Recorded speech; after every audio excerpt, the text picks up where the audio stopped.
When I started, so the marathon training lasted 6 months in Vancouver, and I started having a shoulder pain on my left, around my left scapula. I was overwhelmed with pain.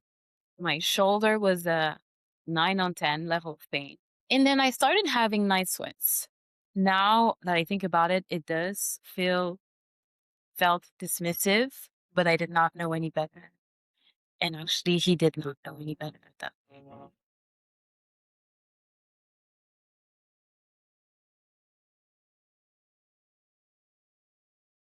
So hi again.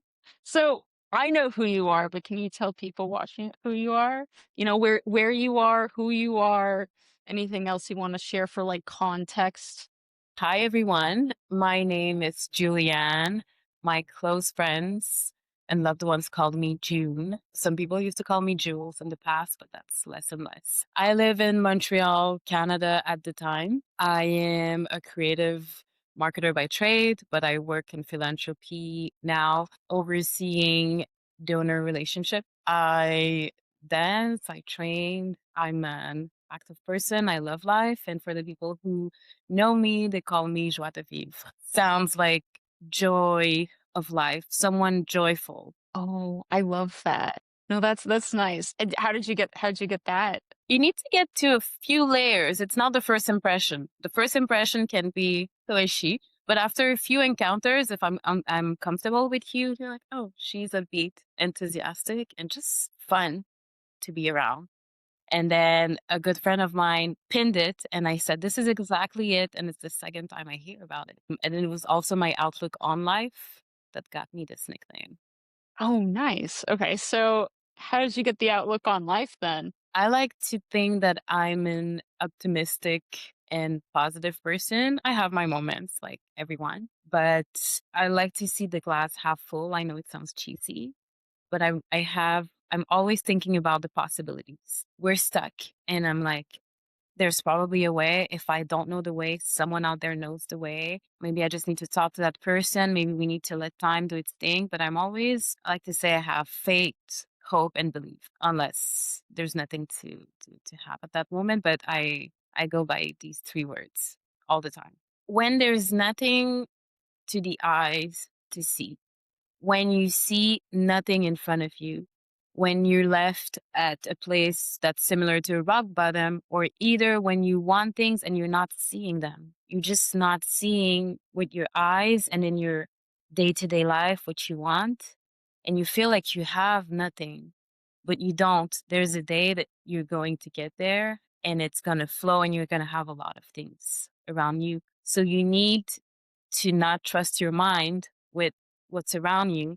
And you need to know that your reality sometimes is temporary. And that's very hard because sometimes it lasts days, weeks, months, years, and it's tough. But then the belief for me is to know that even if there's nothing going well around you and you have really no reasons to believe in something good happening, it will happen, just you wait. I think that it's propelled that way of being where you have no choice. It was always a point of view. Many years ago, I found myself in places where logically and on paper, there were no good outcome to what was going to happen next, whether it's a job or an opportunity or just a situation in life where normal people would be like, this is not going to work. And I take it as a mandate to myself and a motto to never have that mindset. I want to try all of the options possible until I get to the end. So it was always in me, really, that glass half full mindset of there's probably a way. Let's figure it out. And the people around me would often say, it was hard for them to understand my way of seeing things sometimes because to the eye, you're like, no, there's nothing. There's your lived reality is showing clearly that it is time to give up. And the sarcoma journey is, I want to say, the cherry on top of that belief cake. It's one of the things, it's not the only things, but it's one of the things. So if you're okay with it, do you want to dive into your sarcoma journey with that? Yes. So before all of this began, I'm going to set the scene. So I was living in Vancouver. It was spring of 2022, and I was training for the Vancouver Marathon. I was running morning, lunch, and weekends, maybe 70 to 100 kilometers per week, training 10 to 15 hours per week. I had started running during the pandemic 2 years, 3 years prior. I had read a book by David Goggins that runners know. It's called Can't Hurt Me, I believe, and says push yourself in running. So I just woke up one day and I said, what if I could run more than a 5 or a 10K? What if I could run 17 nonstop? And I did, and it worked. And I got really excited about that. And so at that time, I started running at maybe a half marathon per day with morning, lunch, and dinner. And it kept going up until the marathon training in Vancouver. My identity in that moment, and a bit right now in my life, has always been related to being a recreational athlete. At the time I worked, I traveled, and I enjoyed fitness and health. So it was a part of who I am, and a lot of my free time was dedicated to that. I was a creative marketer by trade, like I said, and at the time I worked for an AI company, and I was doing both.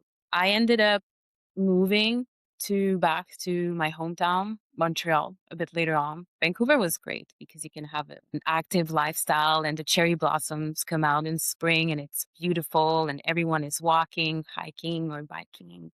It's just a lifestyle that I really love and loved at the time. And I had to move back to Montreal at some point. So I moved back, ended up working for a private school as a marketer again, still trained, but differently. After the Vancouver marathon prep, my body was felt overtrained. And so at that time, I stopped running. But I was always a healthy person, didn't smoke, drink, ate an anti-inflammatory diet, and did what you think you're supposed to do. So on paper and in terms of my lifestyle, it looked like everything is going well for me. I did my health checkups annually whenever I needed to do, but I'm not someone who used to see the doctor often. After my overtraining period, I started having gut issues, and then I took up nutrition studies at the time, and I was able to solve my problem. So I was really happy about that, and I continued, and I passed and got my certification, and I've always been passionate about that.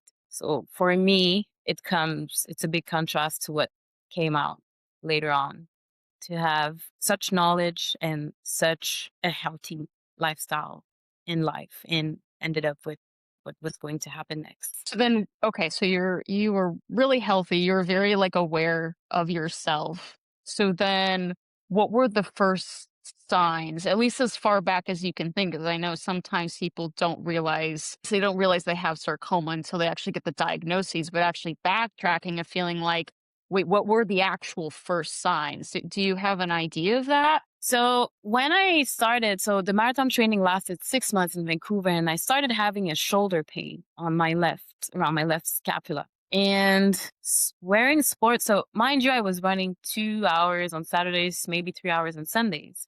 So that sport bra was really tight on my body. And it started hurting, but I said, this is what happens. You just push through. This is how it works in training. You just push through, you're going to be fine. And so I pushed through it. And at the end, in spring, around my birthday, in spring 2022, I stopped running and I was overwhelmed with pain. My shoulder was at 9 on 10 level of pain. And then my left leg, my left calf, and tibia was starting to feel uncomfortable. Nothing extremely worrying, but just, feels unstable. It feels like a 4 on 10.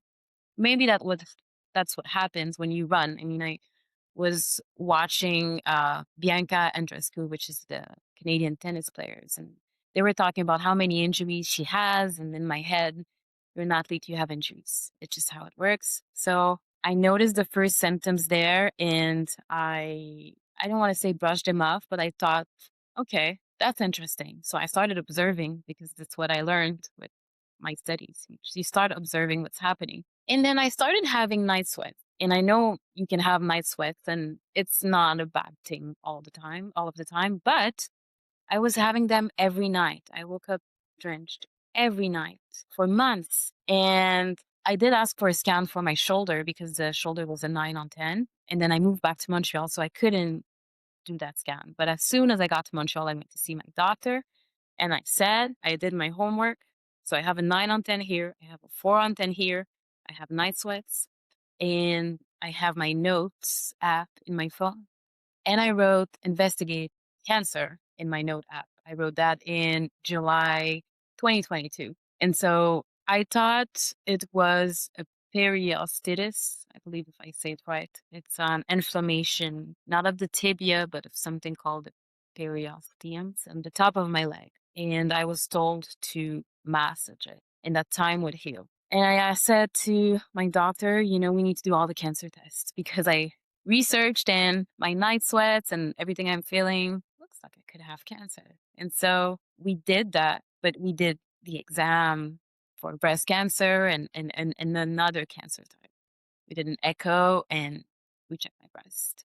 And there was nothing. So not cancer, right? I ended up leaving his office in that summer with a prescription for the osteopath and physio and prescription for pain, not opioids, something very light for pain, and told to wait it off. Creams on it and wait to see what would happen. And then I spoke to other people around me who actually, my acupuncturist is in contact with professional athletes. She treated them, and I was told it happens. You massage your tibia. So I was like, okay, it's a sports injury. That's what it is. And it stopped there, and months went. Did getting, like pain relievers and being told to massage it and stuff at the time, did that feel dismissive at all? Or did it just feel like, yeah, let's just rule this out and just see if like the next thing will happen? It felt like I did my homework to the extent of my knowledge. I can do more, right? So I felt this is how my body is feeling. This is what I'm reporting. Mind you, I'm not someone who goes to the doctor who complains about pain at all, unless it's necessary. It's not fun for me to go there. And I knew something was wrong. And then I fixed it with nutrition. And then I knew something else was wrong. And he said it could be stressed. And I admit there was a lot of things going on in my life at the time. So I do was stressed, but everybody was stressed in a way. And so I was told it was maybe stress. And I said, I feel like it's more. I feel like I know what is stress. And then when I saw the physio, I said I have acute pain in my arm and it's more intense during my period. And he said, maybe it's in your head, And I said, I don't think it's in my head. And then I did not work with that person again, obviously. But I was open to his approach. And so I did study the nerves in the body and read about it to see, okay, it's it in my head. And I tried going with that. So it felt incomplete because then I'm wasting time. I'm seeing the osteopath, not relieving my pain, seeing the physio. I'm putting all these creams. And mind you, I'm working full time at the time and I have a full life. And so I'm still training with less and I'm brushing the pain off, hoping they were right. So at the moment, now that I think about it, it does felt dismissive, but I did not know any better. And actually he did not know any better at that moment. No, that makes sense. You shouldn't have to know like these things. That's why we Mhm. have medical professionals. Yeah. No, Mhm. absolutely. So two questions. So first off, unless you'd already said it, how old were you at this time, number one? And then number two, what the journey was to getting diagnosed with sarcoma, and then also what like subtypes specifically, because there's like 80 different subtypes. So I'm in this period. I feel at loss. I'm 32. I have limited knowledge and I'm holding on to the professionals around me. They're really the bridge between my diagnosis and treatment. And so I go home for months and months and months. Mind you, it took a year and a half to get to a diagnosis. And when I tell you how it happened, will be surprised because I went and did an MRI for my shoulder. I had private insurance, so I paid for that MRI. It did not cost anything. And then I came back a few months later and I said, it still hurt. There is something with the left side of my body. It still hurt. And so we did two. There's nothing, maybe a little beginning of arthritis. And I said, maybe we should check the leg. And he asked me, what was your level? My doctor asked me, what was your level of pain? What is your level of pain in your leg? And I said, the honest truth, it's a 4 on 10. It's not bad. It's not killing me, but it is strange. And he said, okay, well, we probably don't need to check it and it will cost the taxpayers money. And I have private insurance. Let's remember that. And so at that moment, I felt starting to feel dismissed at that moment because I know there's something. I don't know what it is because I don't have that knowledge and I need you to help me. He said a lot of patients come here and they complain of pain and they're older and I am young, I am healthy, and I do not want to be in your office. I am here because and so that felt dismissive in the sense of we did not check the leg.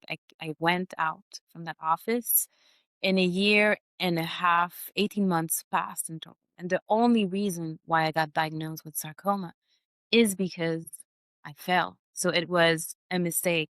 I ended up falling, and then this whole hematoma grew in my leg. So my leg started growing in front of my eyes like this. And I was freaked out because I said, I don't think the body is supposed to grow. I don't think my leg is supposed to grow like that in front of my eyes. So I put a lot of ice on it, wondering if I have to go to the emergency room. And at that point, I did not go. I slept it off. I put some ice on it and I was in pain.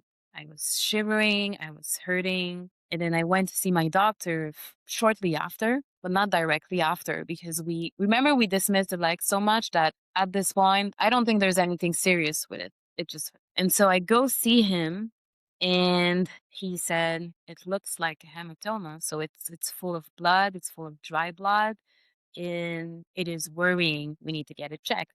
And then I am like, okay, a year and months later, I mean, you were all relaxed and confident, and now you're freaking out. Now I'm freaked out because I said, is there something serious there?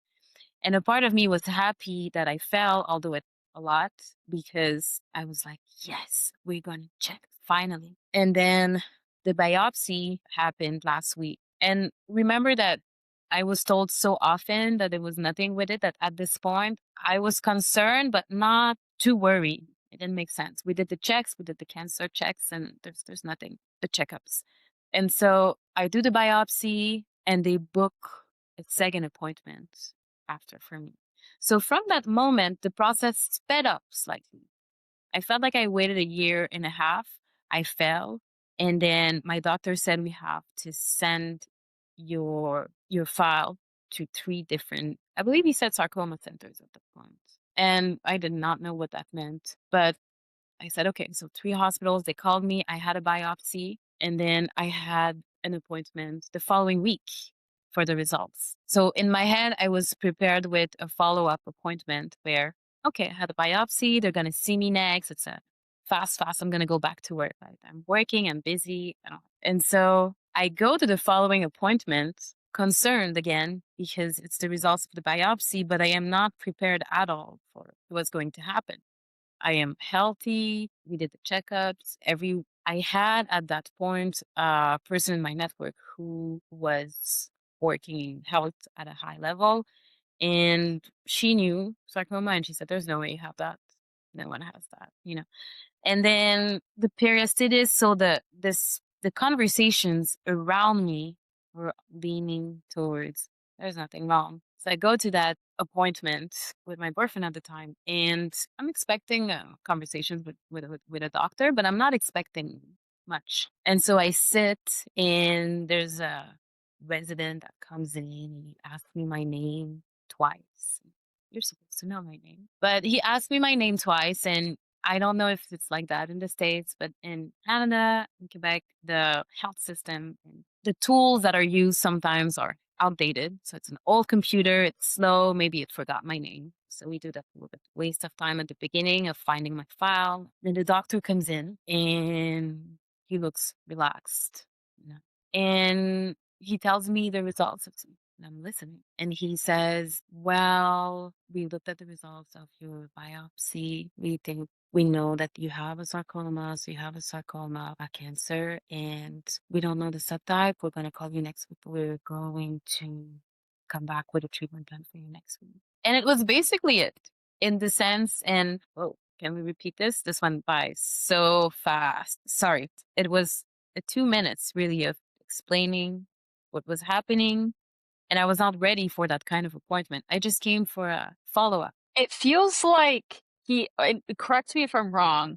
It feels like you went into an appointment and they were like, by the way, the leg that we have not checked in a year and a half has sarcoma, something you've probably never heard of, and we're going to come up with a plan. And I didn't know if I registered this either. Did he actually say it was cancer? Because it's unlike, breast cancer, prostate cancer, liver cancer. Sarcoma doesn't really sound like a cancer if you've never heard of it before. So did you register what was going on? He said cancer, otherwise I would not have known. He and I asked him, "Hey," I told him about a bit about the year and a half. So I had this pain and it's been going on for a year and a half. Do you think it was there before? And he nodded. He nodded. He said, "Yeah, it didn't suddenly appear. It doesn't suddenly appear. It doesn't suddenly appear like that. It's been here." And the response, not said too loud, but it's a good thing that I fell. We don't know what would have happened if I didn't fall. At that moment, mind you, I've developed a relationship with that was the orthopedic surgeon. And if I'm correct, there are only three for sarcomas, three surgeons. I'm not 100% sure. And he was one of them. And we've developed a good relationship now. But at the time, to me, it felt cold. And maybe that opens up another conversations to how to make that moment different. And I know it's not magic and I know it's bad news, but it really went by fast where I was here, and thank goodness I was not alone. I got news that just fell on my head that I was not expecting because the whole year and a half before, nothing was wrong. And then everything sped up real fast, where I started asking questions and I don't even remember them today because I was just like, why, what, where, and just I didn't need to have a full conversations about this thing. Wait, hold on. And he's a doctor, he's busy. I'm not his only sarcoma patient. And today, if I look at it, he did say sarcoma, cancer. He took the time, but it still felt like a brick was dropped on my head. I am not saying there's a good way to perfect way to share that kind of news, but I did feel very alone and left to myself because after that meeting, I have to walk out of the hospital room and just go on with my life and just wait to know what's the subtype. And I'm left there. And maybe it's not the doctor, but I feel like at that moment and during that week, I probably need a follow up someone with someone from the medical team. I need to be checked on by someone 'cause that's a lot of news. So I have to go back to my family. And at that time, I was very controlled. You don't always see what's happening with me on the surface. I am good at keeping a control and composed demeanor. So I was very composed and I that's how I was with my family. So and the first one of the first people I told was actually the group chat with the person who knew sarcoma. And I said it's actually sarcoma. And I actually haven't heard about that person during my whole journey at all. And I know they asked about me, but at the time it was difficult to know that the only person in my whole world who knew the word sarcoma did not directly just said anything. So I tell my family, but I don't alarm them because the doctor at the end of the meeting, the appointment said, we're going to come up with a treatment plan. So that was my approach, like a business. I worked at corporation, so that's what I delivered to my family. We're going to come up with a treatment plan. Just wait. We're going to follow up like it's a press release. So I tell them, this is what it is. They believe it's treatable. They're going to follow up on this. Should all be fine. I'm still dropping a bomb on them, which was very heavy. So that week was very scary because I'm just waiting. And then on November 29th, that was November 22nd, November 29th, the radio oncologist called me and says, we have the subtype, it's a synovial sarcoma. And during the week, I was reading on sarcoma, which is probably not a good thing to do, but I ended up on osteosarcoma, Terrifox, and stories. And I said, I don't have, it sounds bad, but I just didn't know anything else. And then they said, you have a synovial sarcoma. And I said, what is that? It's a soft tissue cancer. How am I going to explain that to people? They know lung cancer, they know pancreatic cancer, they know breast cancer, soft tissue sarcoma cancer. They're gonna think I have the flu. It's just they don't know what it is. Is that like the kind of response you got from people? Is that they're like, oh, that's, or even just like, oh, it's probably not one of the bad ones or something like that? Today I made peace with all of my interactions at the time, but when I was going through it and I was suffering, there were a lot of interactions where I was like, damn, I wish you hadn't said that. And so The reactions from some people in my extended circle were mostly two things. I know someone else who has cancer, and it's never their best friend or a member of their family. It's like the cousin of this person has a cancer too, and they're going after treatment. They have a stage 4, this or that, so like that. And the way that they shared it is as an anecdote, like, "Oh yeah, I'm also connected to cancer." I don't think that they meant anything by it, but to me, it felt, and mind you, my physical pain was so acute that anytime an interaction was uncomfortable at that point, I felt an electric shock. And so these conversations send electric shocks to the left side of my body. And I was like, okay, I'm sorry for your friend. That's a different story. But today I'm calling you to tell you about me because we're friends and I just got the news. This is the first few days I'm getting the news. And at that point, I was diagnosed with stage 3 synovial sarcoma, and the size of the tumor was challenging. It was a huge mass. It was considered a high risk surgery, possible from what my surgeon said. And when I shared that, not with my close family members, I think the response were all very supportive. My parents mostly. I feel now I know that they're the people who love me the most, and they were distraught by that. And they wanted to save me themselves. And it was very difficult to see my parents go through that. I felt like everyone could, I don't want to say everyone because I think it's all for my sisters too, but I think that people could handle that kind of news and would feel bad, but my parents, it really felt like they were yelling and screaming inside and everything inside of them to not scream. And my mother told me later on that she cried most nights, but she never showed it to me because she wanted to be really strong. And my parents are in their 70s and their 80s. They wanted to cure me themselves. Like, and they're Haitians. I'm born and raised in Canada and raised in Haiti. And they brought me teas and different things. And at that time, it was a huge love language because I'm like, okay, what's a tea with leaves or anything? And it's just like, wow, I feel really loved because they were going out of their way to show me that they cared and they supported me, and they were really, really scared of not being able to save the baby of the family because I'm but and I had a lot of supportive people around me, but I did have when I delivered the news outside of that beautiful experience with my parents and family, people who did say, yeah, I know this person and she has a very aggressive cancer. And I said, well, sarcoma is aggressive. People die from sarcoma. It's rare and aggressive. We just don't read or see about it. And so to know that these are educated, well informed people around me who said the wrong thing at the wrong time, which we usually excuse, it's human behavior. At that time, it felt like today, I'm all fine with it because I understand human behavior and I justify it with psychology. But at the time, it felt insensitive. If I am calling you to deliver the news, and if you're watching this and you're going through this experience, please at first do not mention other people unless it's very helpful. The only time that it was very helpful is when a friend of mine said, this person actually just went through this exact treatment that you're going to go through.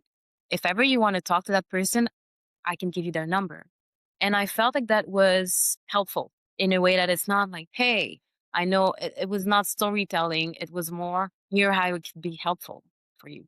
Yeah, I think the way people approach this kind of topic, especially if you're like saying, "Hey, I have even any sort of cancer," talking about sarcoma specifically because it's really rare and it's like it's really no cancer is like each other, but especially sarcoma is very particular. And so I think people are just trying to relate, but at the same time, I think you put it really well. It's like it's not storytelling time. It's you sharing your experience and your news, regardless of whether someone has like a relationship with someone with cancer. It's there is a particular way to have that conversation, where it can, yeah, be balanced. 100%. You're definitely right. And I know people have different temperaments, and depending on yours, there are different ways to. And I know it's not easy because I've also had cancer patients around me and I've been tiptoeing around my words. But I would say, unless it's two cancer patients next to each other or it's something that's relatable from a personal level, anecdotes are not helpful in the beginning stages. And I got a lot of that. So I ended up reverting to myself and isolating a bit because I felt like I could not talk. During during that time, like, what do you wish someone would have asked you or talked to you about? Like, would it just be listening? Would it be asking specific questions? Yeah, what I in an ideal world, what would that look like for you? I would say presence. Presence means that different types of people can adapt to it. Sometimes you think you're not close to someone, but some of the people who have sent me the most meaningful messages are people I'm not even close with. So if you know someone and you think I haven't spoken to them in years, or if you know someone, it's going to benefit them and their well being to hear from you. And a lot of people have come to me later on in my recovery. And I felt like at the time they were uncomfortable. They didn't know what to say. Sometimes it's an age thing. You know, I'm in my 30s. Some people around me are younger, older than that. Sometimes you don't know what to say. And when I say presence, it means that you don't need to know what to say. Sometimes you can just exist, depending on your relationship with the person, which means I'm just going to let her know that I'm thinking about her. I don't know what else to say. Do you think that's a part of it is when people are like when you would share this information and people have these responses back where you're like, that's not super helpful or not.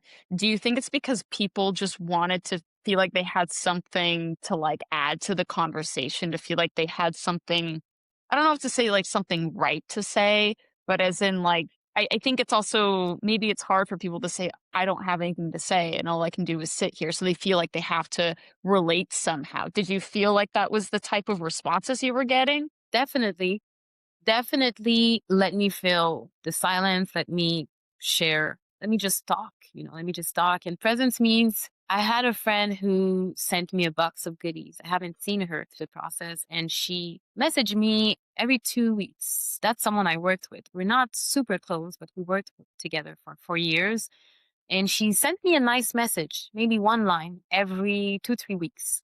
It didn't say much, but it showed that I was on her mind. It showed that I was on her mind, and she sent me a box of goodies, and it was awesome because it was a face mask and a hand. And I had two other friends who did that. A blankie, something warm, a teas, turmeric, a turmeric bag. And so I find this is thoughtful even if the person doesn't say anything. But even without this, even the person who doesn't know me much or doesn't know what to say, that just shows a proof of life, means it makes me feel like I'm on their mind. And I had a few friends, few people who did that, and they just made their messages a bit warmer, but it didn't really say anything about, sometimes they never really asked about my journey specifically. They just knew I was going through something. And some people ask questions because there's an update, treatment, diagnosis, which is fine. And we ended up having a group chat. I think my sister set up a group chat with some of my friends. So the questions could be answered there because it was a lot of repetition. That was helpful. And they could talk between themselves to see who could help. But with the different people in my life, I have a friend who offered practical help. So I have my sister who drove me to chemotherapy every day for the first cycle. She stayed with me all day and she worked from the hospital, and she didn't say a word all day, but that was meaningful to me because that was presence. And then she lives in California, so she had to go back there. So that practical love at the beginning was helpful. Now, if as for love language, it's more difficult to do when you're away from me, but that was helpful. I had another of my friend, Mel, who she brought me for the hospital and slippers and a teddy bear I could hug. So I feel like she's my dad or my mother at the time. And she sent me messages that were mostly about me winning this. But they were not, she didn't need to have an advanced degree to do this. This is a fight, but you'll win at the end. And then that's her message. And then checks in here and there. And sometimes she just, what she did that was very helpful? She said, how much on 10 today? Because at some point I didn't want to talk, and she just asked me 10 question mark. And I would say, maybe I'd say 7. I'd say 2. Just send me something uplifting. She didn't know why. She didn't need to know why I was on 2 on 10 that day. But that was helpful because I could not voice everything that was going on inside of me. But that approach of the 10 question mark and I answered to 2 to 10, and she knew how to be there, but not in an it didn't require a lot of effort. That was helpful a lot. I have a friend who started reading a book on chemotherapy. I appreciated the effort of understanding, of trying to understand what it was. So people who were curious about sarcoma and asked questions about that specifically showed me interest, and people who did things that were thoughtful, either sending a note. I had another family friend, we're not directly friends, and she just sent the star emoji with a line maybe once a month throughout a year or so. And that was helpful because sometimes I was crying on my sofa and I wanted to give up. And I read something that you're blessed and you're going to be elevated and you're queen. And she doesn't know what that message does to me at that point, and it just gets me. So people should not undermine the power of their words and their actions because everyone around me who did say or do something for me was helpful. I think even if someone did not talk, because I ended up needing practical help at the beginning, I ended up needing more empathy at some point, and I had people around me who have less of that, so they were not. So I had different people filling different needs at different times. And I would say presence in whatever shape or form, whether it's a message, as a box, as a thought, a heart with nothing else on it, nothing. Just, I'm thinking of you.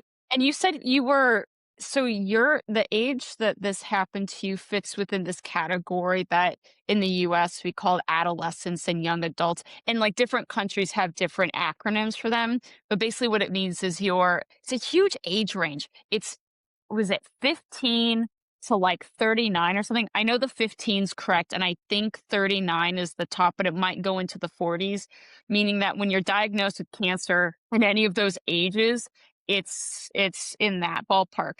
And what I've heard a lot with adolescents and young adults, or people of that really wide age range, is you're either the oldest person receiving treatment or you're the youngest. And that in and of itself is a really isolating experience. And on top of that, sarcoma, like I don't know if this statistic's exactly correct, but it is roughly around this 50% of people who get sarcoma are within those age ranges. And people I've reached out to and I've, talked to, and this might be because I'm on Instagram and I'm looking and seeing these profiles, they all range from like the 20s to 30s. And that's just, it impacts your ability to make money, to actually pay for your treatment. You've got friends who are doing their own life, getting married or whatnot. They're also distracted. So, anyways, kind of just talking about that. How did that add to your experience, if at all? That was tough because everyone has to move on with their life, and you're stuck in something that I call a liminal space. You're stuck in an elevator or on a bridge and you have nowhere to go, and time stops. And people have to keep living their lives. They have to keep getting married, having kids, getting promoted. And here you are, because sarcoma and cancer and critical illnesses, medical problems are a financial issue as well. So when I got this thing, not only did I say, snap, okay, I have to go on leave. Wait, I'm going to have money problems. Who's going to solve my money problems? Oh, I'm in my 30s. No one's going to solve my money problems. And so that was tough because first it backtracked me. Not that I'm a typical keeping up with the Jonases type, but still, you don't want to be backtracked. So it backtracked me on a lot of things. And it's a financial journey where you're not making money. You're spending more money, you're wasting money, and you're sad. I am sad because I am sick. I am sad because I'm also told maybe you're not going to be able to help children. And I'm like, wait, that's not the conversations I was ready to have. And so they said, we need to do the egg retrieval process. So my December was spent retrieving my eggs, filled up with hormones, as if I was really truly pregnant. And then my nurse said, you might cry every day because of the hormones. And I said, nah, I cried every day because of the hormones. And so you're grieving a lot of things at the same time. Like that fertility, whatever you want in life, no one wants it to be taken away. And I didn't feel comfortable with that. I had to witness everyone around me continue with their life and having fun because they don't have a choice. You have social media today, so you can see how people are having fun and going on with their lives. People are in new relationships, and so it's not their job to always be there for me and suffering with me. So that is my own journey, but that was difficult. It was difficult to see because sarcoma is 15% of children, 1% of adults, and was frustrating to see that a lot of people were young. A lot of people were even younger than me. They're in their 20s, they're in their early 30s. And a lot of them, Daphne, were active. A lot of them, there's no, the person was not smoking heavily and a lot of people say, oh, it's just bad luck. Is it, it's just bad luck. I don't want to blame terrible things happening in life to bad luck. And I discovered the story of Natasha Allen, who I was exchanging with and who became a friend, and she just passed away like that from sarcoma. I went from, I'm gonna say, texting, DMing her, to watching her to her passing. And she was in her mid-20s, I think 28, 27. In Canada, you have the Harding sister in Montreal, actually, at McGill, and they were 20 and 22. They both passed away from sarcoma this past year. And when Katie passed, I reached out to Cassie to go see her, and then she passed, and I didn't see her. And when Natasha was diagnosed, she for some time. She had sarcoma for some time, and I said I want to come see you in New York because it's not too far. And I ended up going to New York, but we didn't get to see each other because I believe she went to DC at that time, which was December 2024, I believe. I wanted to see her in person. She had sarcoma. I could not find people who have sarcoma around me. I had to look online. I had to search for these people. I asked my hospital, can you connect me with people who have sarcoma? And they said, we're building a database and it's all paper. So I couldn't. We're building a database, like you're gonna go and access the HIPAA protected patient profiles. Is the I personally found there was a lot more of a community on Instagram than I would have expected. I know it's not big, but did you find that helpful at all? I find it helpful to find one person here, one person there, one person there, and a small community that has some kind of momentum, but nothing huge and nothing big. Little sarcoma pages have some kind of engagement and they have events and it's great. And then these people, like I'm telling you, the Harding sister, I saw their story because of that. Natasha, who I was supposed to see in New York, she passed. And I said, I just missed an opportunity to see two sarcoma sisters and they both passed. So to people who think that sarcoma is not serious, there are people around you that are going to pass away and die from sarcoma.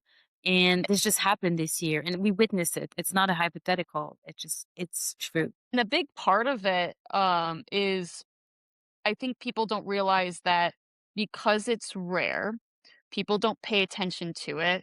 People don't want to put money into it. So there's not a lot of treatments like there are for a lot of other cancers. So when you actually, correct me if I'm wrong if this is what your experience is, but when you go to actually get treatment, you don't really get that many options. And it's kind of like, we can try this really, really toxic, difficult, chemo. We can attempt to remove it and then we can just kind of see what happens. But even joining research studies, hence research studies are still studying these treatments. It's you have to navigate a lot of it yourself because even some healthcare professionals are like, we still don't really know.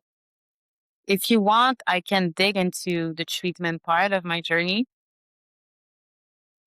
Yeah, I'm very curious to hear like what your actual because everybody's experience is so different, especially with sarcoma, given there's very limited treatment options. So I'm very curious, what was your treatment journey like?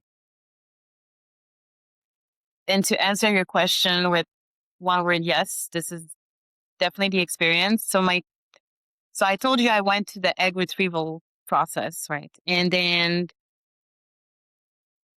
they called me and they said, the radiologist called me and he said, we're going to do radiation therapy and a surgery and you'll be all done.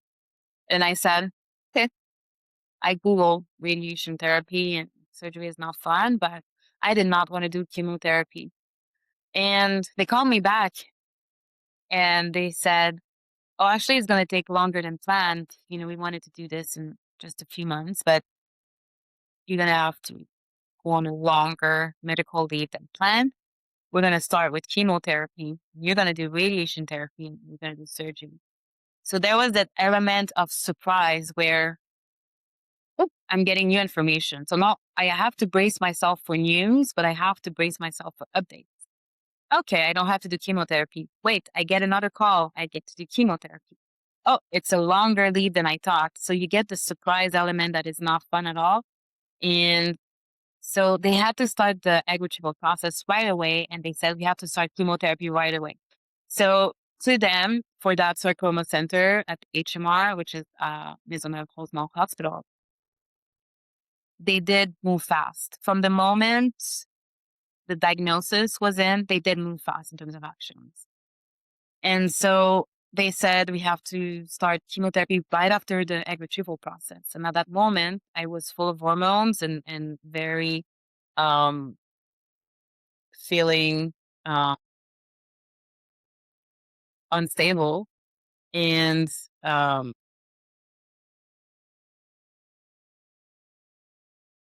I asked if I could start chemotherapy a bit later on, later on, yes, than planned. And so they wanted me to start chemotherapy on the 18th of December. And I said, can I wait the following week? Can I have just one normal week? My nephew, my sister's son came from Los Angeles to spend 2, 3 days together. Kids ground me and they don't know what's happening. So it felt great to be around, just to be around kids, really. And so I started chemotherapy on December 26th. We got to celebrate a kind of Christmas. And I was really happy because I come from a family, my parents are divorced. And so I can't remember a Christmas with everyone. And on the 24th, I believe, they did make the effort. My dad was not there, but my mom and my sisters, and we looked at family photos. And for me, I was really happy because I said, no matter what happens from here, I've always wanted selfishly a family Christmas, and I've had that. If it took me being sick to have that, I'll hold on to it. And so I held on to that moment. And then I started chemotherapy on the 26th, and I felt petrified because I always think of myself, my cells are healthy, and now you're about to, it's not a localized treatment. You're about to inject me with something, and I don't know what it is, and I'm going to feel impure. That's how I felt. And they said, we need to use strong chemotherapy. It's going to be, you're going to have all of the symptoms that you know about. Not going to be light. And they went on and described everything: loss of fertility, loss of hair, mouth ulcers, probably different things. And so I was not excited or happy to do that. I was really scared. But I did that, and it was a very different Christmas. And I went through chemotherapy, and it felt horrible because I was just all day, and people would come and see me and want to spend time with me. And I was really scared. I said, I saw in movies that people become really, really, really skinny and pale from that. And I was like, okay, I'm going to lose some of my light and disappear. And then the opposite happened actually, because they filled me up with liquids every day. And so I ended up gaining a lot of weight, which I was not expecting. Maybe.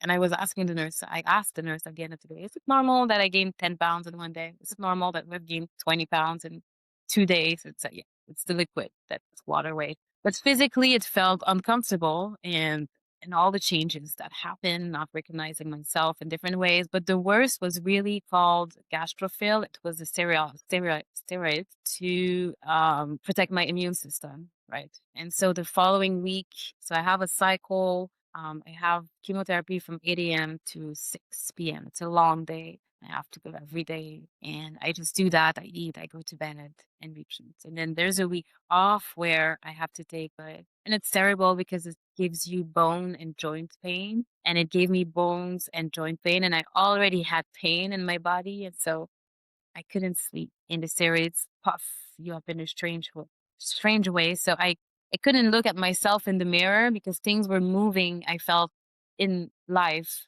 the mirror, I could see my veins moving, my eyes were different, and I was just freaked out by my own self. And the gastrophil preventing me from sleeping. But I would stay up all night and I would say go to a happy place and look forward to something. And I had two good friends who were really good at helping me look forward to something far in the future. Okay, my birthday, maybe I want to see the Chariot Spring. It's further on. Think about that. Think about a beach that you're riding on and you have a red dress. Think about kids' laughs, happy that. And I would think about that all night. And then I would wake up in the morning and it's like, I made it. And everyone who took gastrophil knows that you have to inject yourself at home and you don't really get a lot of instruction. And at the same time, they put me in forced menopause. So my hormones were out of whack. Oh, I have a hot flash. I had symptoms from different things at the same time, from chemotherapy, from the steroids, from menopause. And so that was unstable. And when I ended chemotherapy, I was like, okay, I'm happy. It's done. And I had hope that everything worked out. I mean, I did not do this for anything. I did not go through this for nothing. And so the oncologist calls me for follow up on chemotherapy. And for me, I thought it was okay, a follow up, and then we're going to talk about radiotherapy. And so I was with my friend, just my friend who's never been to that kind of appointment before. And we went there and he sits down and he says, so your tumor grew and chemotherapy did not work. And I said, what do you mean? It did not work. I did not do this for nothing.